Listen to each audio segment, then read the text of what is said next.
Bienvenidos amigos al canal del lector de Ortega y Gasset.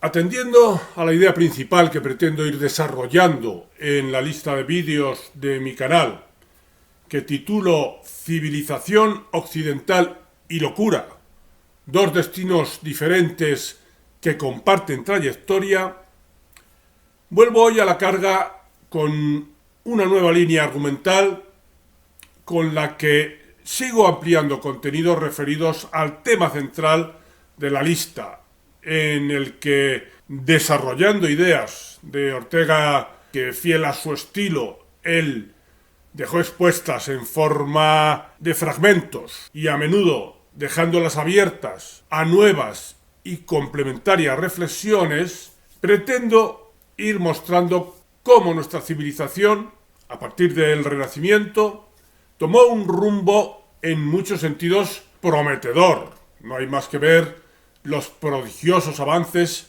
logrados en casi todos los campos, pero que, especialmente en el sentido psicológico, abocó al hombre occidental a un sentimiento de vacío y de falta de sentido que a las alturas del tiempo que ahora mismo vivimos se muestra como especialmente dramático.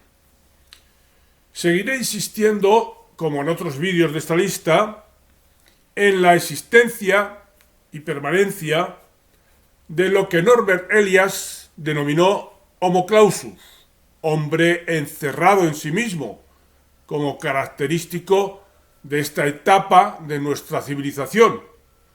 Un tipo de hombre que se corresponde con lo que en psicología se denomina carácter esquizoide y que en el extremo se identifica con la esquizofrenia.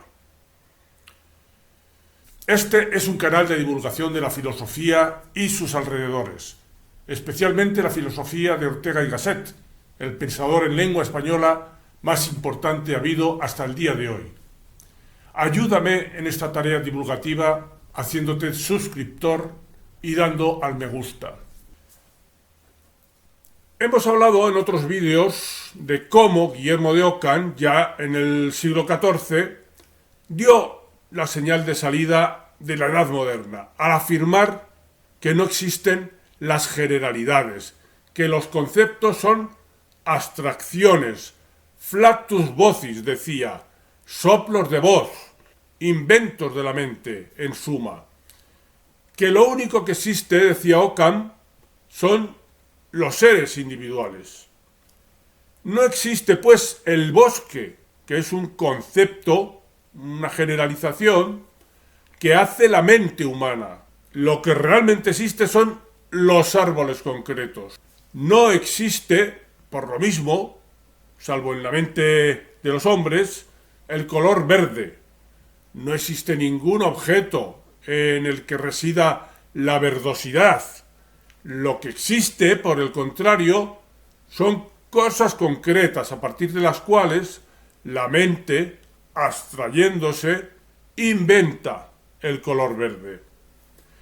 Desde que Guillermo de Ockham estableció estos principios, o contraprincipios, surgió, por la parte positiva de su legado, el interés por el estudio de los seres individuales y los hechos concretos, depurándolos de las ideas preestablecidas, de esos inventos de la mente que lo que hacían era contaminar con sus prejuicios lo que ocurría en la realidad.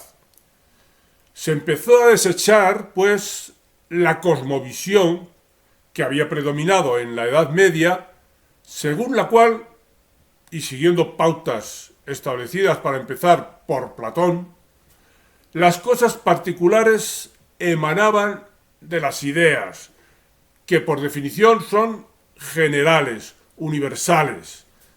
Es decir, que la verdad estaba preestablecida, depositada en las ideas, y las cosas particulares eran mera imitación o apariencia de aquella verdad general que habitaba en el ámbito celeste. Esa cosmovisión platónica, también aristotélica, declinaron a partir de Ockham. De esa exigencia de retirada de la mente de las personas a la hora de investigar las cosas concretas, surgió el empirismo, que instaba a observar desinteresadamente la realidad, sin el estorbo que supone la implicación personal, los prejuicios, en lo que se investiga. Norbert Elias, el sociólogo e historiador ya citado, al que asimismo nos hemos venido refiriendo en otros vídeos, argumenta precisamente a propósito del modo en que el desprendimiento, la distancia y la indiferencia afectiva con que el hombre empezó a ver la realidad externa a partir del Renacimiento favorecieron la contemplación desinteresada de los hechos objetivos, sin las contaminaciones que les añaden los prejuicios y los deseos propios. Es decir, que fueron esos presupuestos los que promovieron la aparición del empirismo. No propiamente, sin embargo, de la ciencia, puesto que, como dice Ortega, abro comillas, la ciencia es, en efecto, interpretación de los hechos. Por sí mismos no nos dan la realidad, al contrario, la ocultan. Esto es, nos plantean el problema de la realidad. Y es que los hechos, los datos concretos de la realidad, que es lo que los empiristas tienen en cuenta en exclusiva, no son nunca ciencia, sigue diciendo Ortega, sino empiria. La ciencia es teoría, y esta consiste precisamente en una famosa guerra contra los hechos, en un esfuerzo para lograr que los hechos dejen de ser simples hechos, encerrados cada uno dentro de sí mismo, aislado de los demás, abrupto. El hecho es lo irracional, lo ininteligible. La mente siente una extraña angustia y como asfixia ante el mero hecho que la obliga a reaccionar movilizando sus funciones conectivas. Los hechos individuales, esos que Guillermo de Ockham sancionó como los únicos realmente existentes, si no están incluidos en una interpretación, son expresión del caos. Un caos en el que el hombre no puede habitar, porque arrastra hacia la locura. Y esta es la parte negativa del legado de Ockham. La realidad en la que, por el contrario, el hombre, en verdad, puede habitar, no es una clase de realidad en la que no quepa ninguna identidad que aglutine hechos diversos, porque cada cosa, cada hecho, sea independiente de los demás, sino que esa realidad habitable ha de ser una realidad estructurada, previsible, mediatizada por nuestras interpretaciones. La realidad no es dato, sigue afirmando Ortega, algo dado, regalado, sino que es construcción que el hombre hace con el material dado. El método científico que habría de surgir a partir de presupuestos que se fueron desarrollando en la Edad Moderna, lo que hacía era partir de hipótesis, es decir, interpretaciones sobre las cosas que después, efectivamente, había que confirmar en el ámbito de los hechos. Pero el punto de partida de ese método científico es la hipótesis, la previa interpretación, no los hechos concretos, como pretendían los empiristas. El empirismo, que nació en Guillermo de Ockham y que podríamos decir que alcanzó un punto culminante en el siglo XVIII con David Hume, es otra cosa, diferente de la ciencia. El empirismo repudia los conceptos, las generalizaciones, las teorías, eso que Occam consideraba meros flatus vocis, soplos de voz, inventos de la mente, algo, por tanto, decía él, ajeno a la realidad. Para el empirismo, el hombre tiene que retirarse de la ecuación si quiere acceder a los hechos objetivos. Bien, pues el caso es que ese desinterés que el empirismo consideraba necesario para que los hechos objetivos no quedaran contaminados, constata Norbert Elias que está asimismo en la raíz de la aparición de lo que llamó Homo clausus, hombre encerrado en sí mismo, frente a una realidad exterior, la de los hechos objetivos, que discurría por derroteros ajenos a él. El psiquiatra Ronald Lange habla en este mismo sentido de la escisión del yo, entre un yo interior, que el sujeto identifica con su auténtico ser, y un yo acomodado a los dictados del mundo exterior, ese de los hechos objetivos, que los individuos de la Edad Moderna empezaron a sentir como ajeno. El desinterés que exigía el empirismo a la hora de acercarse a los hechos objetivos fue creando, pues, el caldo de cultivo para la escisión entre el mundo interior, subjetivo, y el exterior, objetivo. Las necesidades anímicas quedaron escindidas de la cosmovisión objetivadora que imponía la visión empirista. Todo esto, como decimos, culminó en la obra de David Hume, filósofo escocés del siglo XVIII y el empirista más significado de todos, del cual los argumentos claves de su teoría, que sobre todo expuso en su libro Tratado de la Naturaleza Humana, eran los siguientes. Para empezar, criticó el método inductivo, que extrae ideas generales de la observación de hechos particulares. No hay ni que hablar del método deductivo, que incluso pretende partir de generalizaciones desde las que ir descendiendo hacia lo particular. Argumentaba Hume que no podemos justificar racionalmente la inferencia de eventos futuros basados en la observación de eventos pasados, ya que no hay una conexión necesaria entre ellos. Por ejemplo, si observamos que el sol ha salido cada día en el pasado, no podemos estar seguros de que saldrá mañana. Hume sostuvo que la creencia en la inducción se basaba en el hábito y la costumbre en lugar de en la razón. Criticó asimismo la idea de causalidad. Argumentó, en este sentido, que no podemos percibir directamente la causa y el efecto en la naturaleza, sino que sólo observamos eventos que están contiguos en el tiempo y que estamos acostumbrados a asociar. En otras palabras, no podemos afirmar que un evento causa otro, porque cada hecho es independiente de los demás.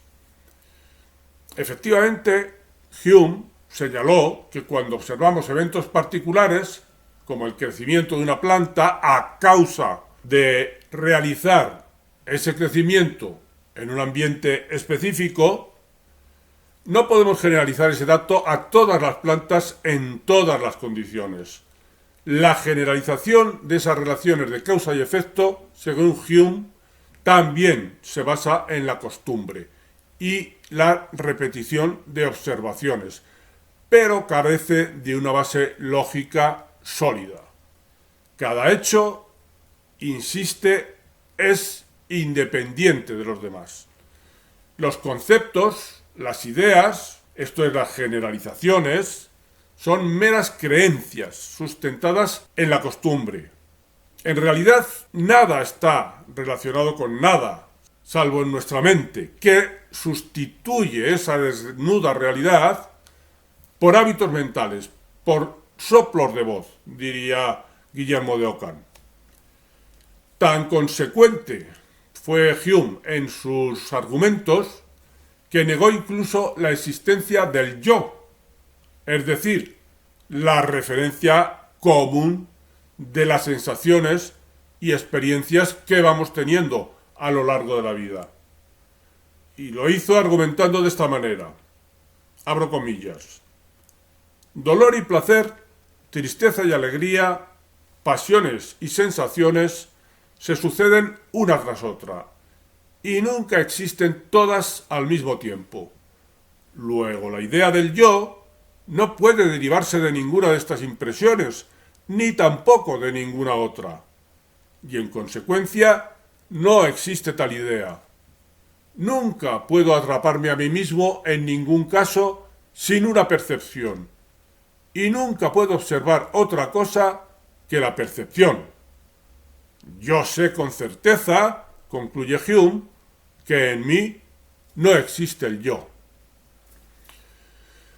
Resumiendo, las ideas principales a las que, siguiendo la trayectoria que empieza con Guillermo de Ockham y podríamos decir que culmina con David Hume, aunque sus efectos sobre nuestra cultura sobreviven muy activamente en nuestra posmoderna actualidad, esas ideas principales de Hume serían, para empezar, que no existe el yo, que no hay nada identificable como personalidad propia detrás de las múltiples y dispersas experiencias y sensaciones que vamos teniendo.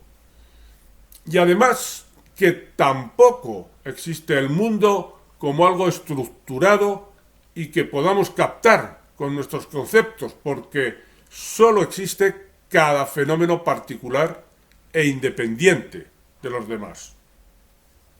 Sobre los efectos que esta manera de pensar produce en las personas, tenemos ya una muestra cualificada en el hecho de que cuando Hume elaboró el libro en que exponía estos argumentos, su Tratado de la Naturaleza Humana, estaba sufriendo una depresión. Él mismo lo da a entender en una carta que escribió a un médico anónimo en 1734, cuando contaba 23 años de edad y ya estaba gestando su libro. Después de una etapa vital de apasionamiento por la actividad intelectual, cuenta que a primeros de septiembre de 1729 todo mi ardor pareció extinguirse en un instante y ya no pude elevar más mi espíritu a tal terreno que tan excesivo placer me había producido antes. Su interpretación de esto que le pasaba consistió en entender que sus lecturas de los filósofos, aunque, abro comillas, de enorme utilidad cuando van aparejadas a una vida activa, en la soledad apenas sirven a otro propósito que echar a perder los espíritus. Cierro comillas. Cuenta asimismo en su Tratado de la Naturaleza Humana que comenzó a hacerse preguntas que son demostrativas de estar pasando por una grave crisis personal. Se preguntaba: ¿dónde estoy o qué soy? ¿A qué causas debo mi existencia y a qué condición retornaré? ¿Qué favores buscaré y a qué furores debo temer? ¿Qué seres me rodean? ¿Sobre cuál tengo influencia o cuál la tiene sobre mí? Todas estas preguntas me confunden y comienzo a verme en la condición más deplorable que imaginarse pueda. El estudioso de la vida de Hume, Ben-Ami Schafferstein, concluye que la autoobservación de Hume durante el periodo de su enfermedad determinó para él la base de su filosofar. Es decir, que sus ideas vienen a ser expresión argumental y filosófica emanada de su propio estado depresivo. Recuperemos la idea de Norbert Elias sobre el Homo clausus, el hombre encerrado en sí mismo, característico de la edad moderna, y que es un tipo de hombre asimilable al hombre esquizoide.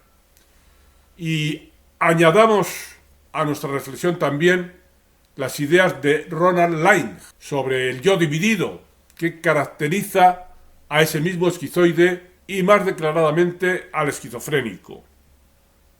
Estas personas esquizoides y esquizofrénicas lo que hacen es retirarse a un inconsistente y frágil yo íntimo en vista de que el mundo exterior les resulta insoportablemente caótico e incontrolable.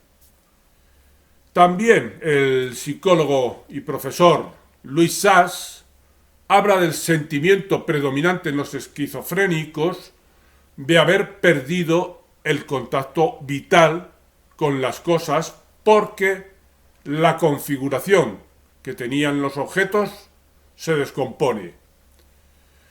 Los esquizofrénicos que mejor se expresan apenas aciertan a describir lo que pasa diciendo que todo es extraño y todo es de una manera diferente. Y es que el esquizofrénico empieza a observar cada cosa al margen de su significado, de su concepto, de su idea general. Deja de haber conceptos que permitan estructurar el mundo que le rodea. Justo lo que proponen hacer los empiristas, los que desde su filosofía dicen que solo existen hechos y cosas particulares. Es a partir de estas constataciones cuando la persona que ha caído en la esquizofrenia se suele volver silenciosa y se encierra a sí misma, aunque no siempre ocurre así, como hemos advertido en otros vídeos. Muchas veces el esquizoide se revuelve contra el mundo exterior. Es lo que ocurre con el rebelde por vocación, que dentro de este contexto es el tipo humano que caracteriza nuestro tiempo. Antoine Roquentin, el protagonista de la magnífica novela La náusea de Jean-Paul Sartre, describía de esta manera lo que le estaba pasando cuando, subido a un tranvía, pasó precisamente por esa fase inicial de su crisis personal que sin violencia podemos asimilar a la esquizofrenia, a un brote esquizofrénico, y que él llamaba la náusea. Apoyo la mano en el asiento, dice Roquentin, pero la retiro precipitadamente. Eso existe. Esta cosa en la cual estoy sentado, en la cual apoyaba mi mano, se llama banqueta. Murmuro, es una banqueta, un poco a modo de exorcismo. Pero la palabra permanece en mis labios, se niega a posarse en la cosa. Las cosas se han liberado de sus nombres. Están ahí, grotescas, obstinadas, gigantescas, y parece imbécil llamarlas banquetas o decir algo de ellas. Estoy en medio de las cosas, las innominables. También la mujer que se llama René, en su diario de una esquizofrénica, describe ese mismo tipo de vivencia. Dice: desde un tiempo atrás sentía que las cosas me molestaban y esto me hacía sufrir mucho. Veía los objetos tan recortados, tan separados los unos de los otros, tan pulidos como minerales, tan iluminados que me daban un miedo intenso. Cuando miraba, por ejemplo, una silla o un jarro, ya no pensaba en su utilidad, en su función. Para mí ya no era un jarro que servía para contener agua o leche, o una silla hecha para sentarse. No, habían perdido su nombre, su función, su significado y se habían convertido en cosas. Se entiende que en cosas particulares, cada una al margen de la otra, sin un significado común que llegara a aglutinarlas y darles una estructura. Y estas cosas se animaban, sigue diciendo René. Intentaba escaparme de su dominio pronunciando su nombre. Silla, jarro, mesa, es una silla. Pero la palabra había sido como decantada, despojada de todo significado. Había abandonado el objeto, se había separado de él, y de un lado estaba la cosa viva, burlona, y por otro, su nombre, desprovisto de sentido, como un recipiente sin contenido. Ya no lograba reunirlos. Las cosas, en suma, se habían desprendido de su concepto, de su flatus vocis, que hubiera dicho Guillermo de Ockham. Se trata de una manera de situarse ante las cosas, la que así se establece, que va incluso más allá de lo que puede llegar a vivenciar un esquizofrénico, porque es toda una época, toda una cultura la que parece estar convocada para dar preferencia a ese modo de mirar. ¿No es cierto que las experiencias se han independizado del hombre?, se pregunta Robert Musil en El hombre sin atributos. Ha surgido un mundo de atributos sin hombre, de experiencias sin uno que las viva.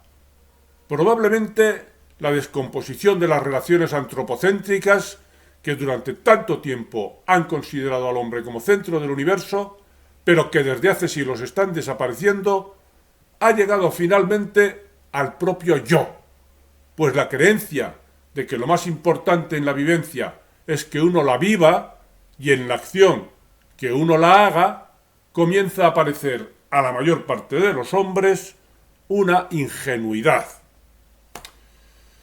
El yo, pues, deja de ser significativo a la hora de estructurar la realidad. Ya no interviene en la recepción de sus experiencias.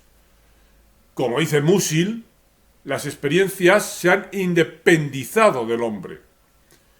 En esta misma línea, y nos sirve como ejemplo, dice Ronald Lange al relatar el caso de una de sus pacientes.